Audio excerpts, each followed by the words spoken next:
जिसके दोस्त फत्ते दादा जैसे हों, उसके लिए दुश्मनों की क्या जरूरत है? चरणदास, अगर तुम मुख्यमंत्री पद के लिए मेरा आशीर्वाद चाहते हो तो फत्ते के खिलाफ फौरन कार्रवाई करवाओ।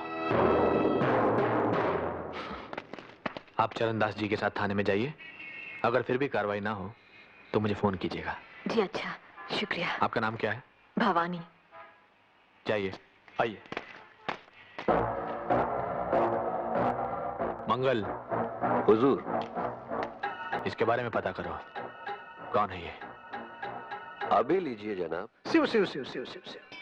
लड़कियां खरीदने बेचने से जेबा से शिव राजनवा आपको रोक रहा है तेजपाल सेठ।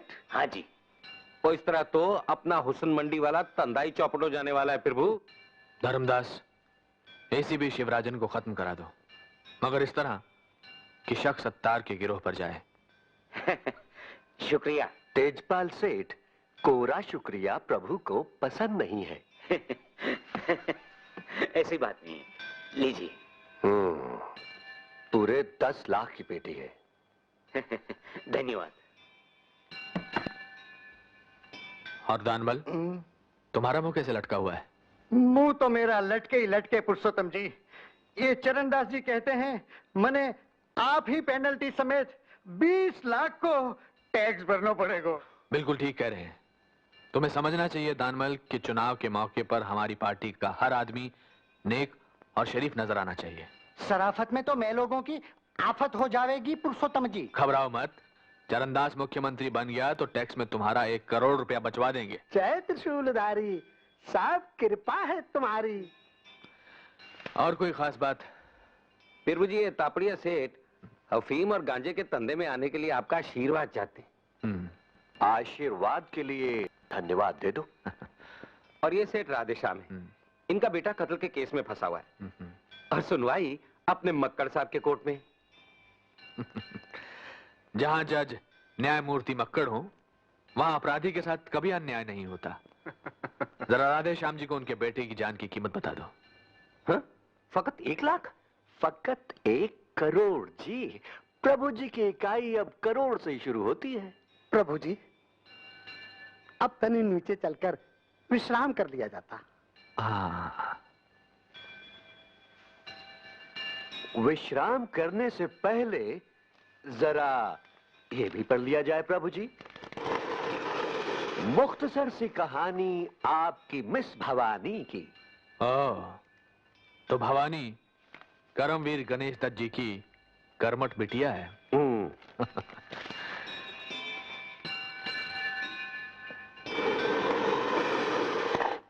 फत्ते को आप अंदर करवा दिए, इसे तमाम साथी लोग दुखी हैं। चुनाव के समय जनता को खुश करना जरूरी होता है, साथियों को नहीं। पुरुषोत्तम जी, ये काम आप भवानी को खुश करने के लिए किए। जेवा से औरत आपकी सबसे बड़ी कमजोरी है। भवानी तो हमारी ताकत बनेगी धर्मदास, कमजोरी तो फत्ते है। फत्ते हमारा आदमी है, कंगला टोला के सारे काले धंधे वो हमारी खातिर चला रहा है। इसीलिए वो हमें कंगला टोला कभी खाली कराने नहीं देगा। तुम्हें पता नहीं कि कंगला टोला की जमीन कितनी कीमती है, और वैसे भी उसका क्या भरोसा, कभी भी सत्तार की गुट में शामिल हो सकता है। वो सब तो ठीक है, मगर वो भवानी गणेश दत्त की बिटिया है।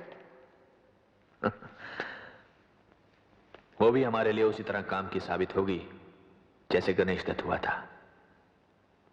जाओ, भवानी का सिक्का जमाओ और भुनाओ, हम भोग लगाते हैं। प्रभु।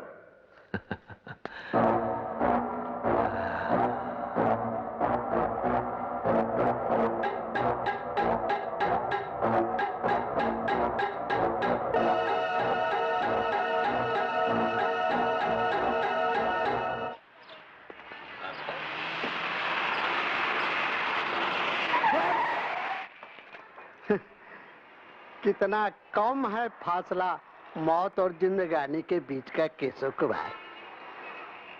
पाल भर गड़िया इधर उधर चली जाती तो जेबा से आप काल के गाल में चले जाते। अब आराम से हमरे संग गड़िया में बैठा जाए और हम जौन प्रसाद लाए हैं सो ग्रहण किया जाए। धर्मदास जी, आप अपनी घूस समेत फौरन चले जाइए। कहीं नखराबाजी में आप ही न चले जाएं दुनिया से। आप मुझे धमकी दे रहे हैं? धमकी नहीं, वचन दे रहे हैं। जो हमारे खिलाफ केस वापस न लिया तो आपकी पवित्र आत्मा को देह के पापी पिंजरे से मुक्त करवा दिया जाएगा। चलो।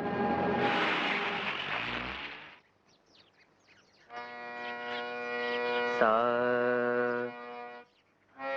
रे गा मा पा धा नी सा। भाई वाह गोपाल भैया, तुम खुद तो सारा दिन सारे गा माँ करते रहते हो, अब इसे भी करने लगे हैं? और माँ को अकेला क्यों छोड़ दिया कमरे में? माँ के पास केशव भाई साहब बैठे हैं। हाँ, अब जाकर के रट्टा मारो, चलो।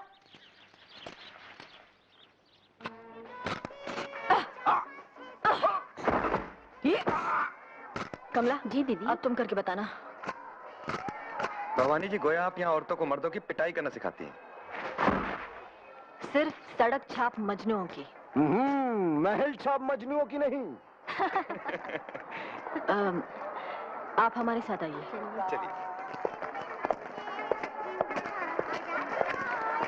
यहाँ हमने औरतों के लिए डॉक्टरी और कानूनी सलाह देने का इंतजाम किया है। आइए। दर्द देने वाले दवा बंटवाएं तो पुण्य होता है भिक्टरी विनायक, और ना इंसाफी करने वाले कानूनी सलाह दिलवाएं तो और जास्त पुण्य होता है। जो औरतें पहले समाज के हाथों मजबूर थीं, हमने उनके लिए इज्जत से जीने के नए रास्ते खोले हैं।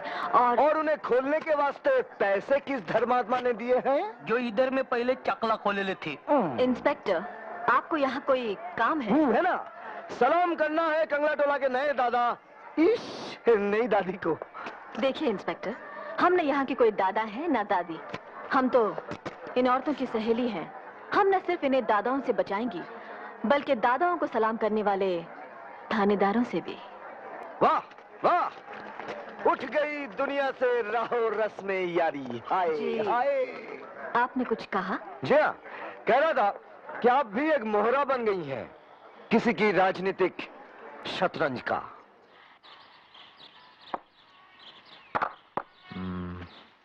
नमस्कार पुरुषोत्तम जी। आओ भवानी आओ। मंगल ने बताया कि आपने हमें याद किया है। भाई, काम के वक्त काम के आदमी को ही याद किया जाता है। दरअसल हमें पार्टी के चुनाव प्रचार के लिए कोई काम का आदमी नहीं मिल रहा। तुम ये जिम्मेदारी संभाल लो।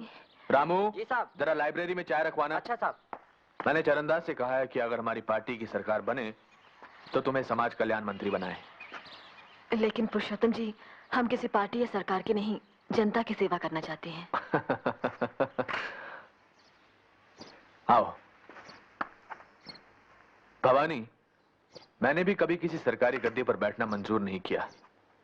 मेरे गुरुजी का कहना था कि सरकार से किसी भी तरह जुड़ना अपने हाथों में सोने की हथकड़ियां डलवा लेना है। आपके गुरु कौन थे? आपके गुरु? करमवीर गणेश दत्त जी। करमवीर गणेश दत्त जी आपके गुरु थे? थे और आज भी हैं।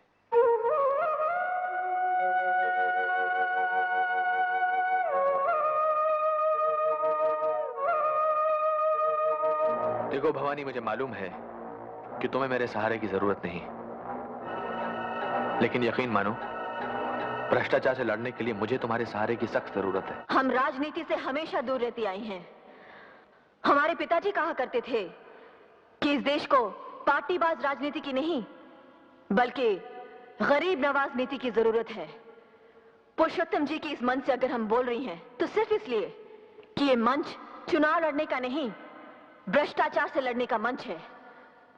भाई और बहनों, भ्रष्टाचार को मिटाने के लिए, भारत को फिर से भारत बनाने के लिए पुरुषोत्तम जी के हाथ को मजबूत कीजिए।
भवानी जी, आप क्या हुआ?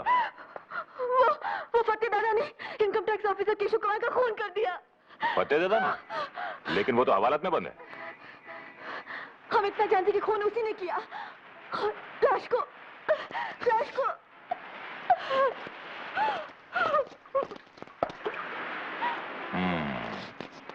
बहुत खूब। हवालात में बंद आदमी ने खून कर दिया और लाश बेपर के उड़ गई। क्या?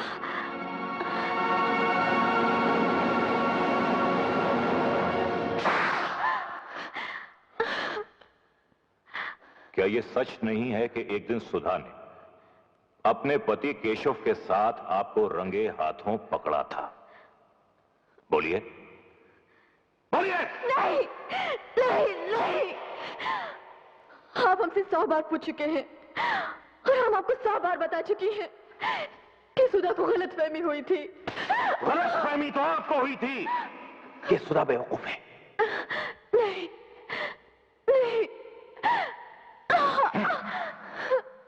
कातिलाना क्लाइमेक्स तक पहुंची आपके पगले प्रेम की दर्दनाक दास्तान। अब सुनाई डालिए।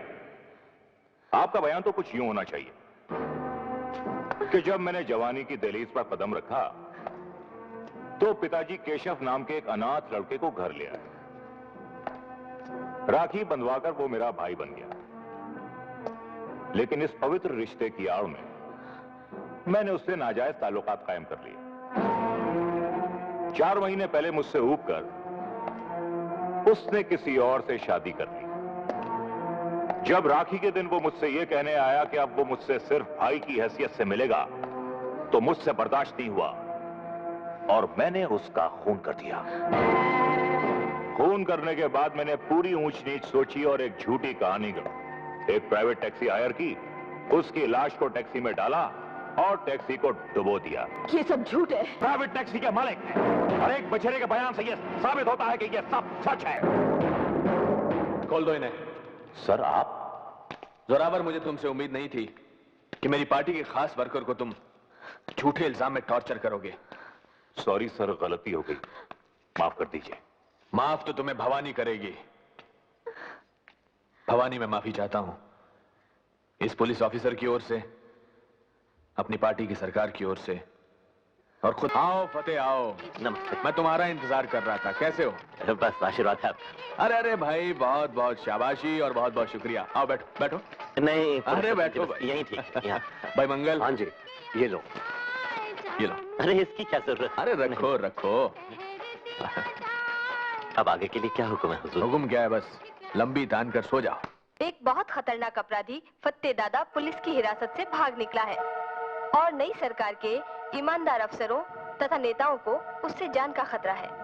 यदि फत्ते दादा कहीं भी किसी को दिखाई दे तो कृपया 100 पर फोन कर दें। सूचना समाप्त। ये क्या हो रहा है? एक नाटक, सनसनीखेज सा। क्या मतलब? पुलिस?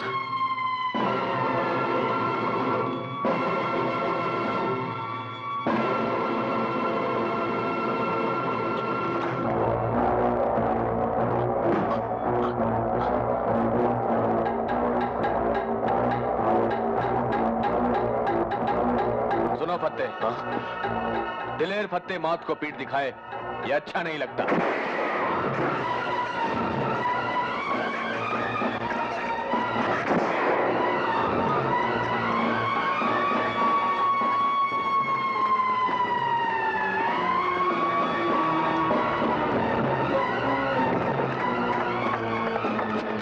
जोरावर सिंह ईमानदार केशव का हत्यारा मुझे मारने आया था, मगर खुद मारा गया।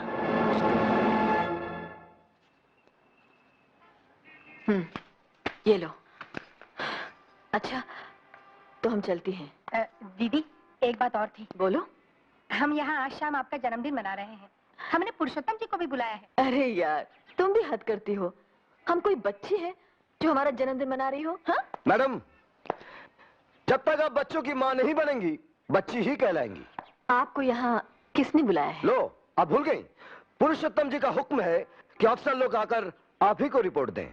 तो आप लिख कर भेज सकते थे, जैसे औरों ने भेजी है। ये मैडम, मेरी लिखावट तो डॉक्टर की प्रिस्क्रिप्शन की तरह है, जो खुद को समझ नहीं आती। मुख्तसर सी रिपोर्ट है, मुंह ज़बानी सुन लीजिए। सुनाइए। पुरुषोत्तम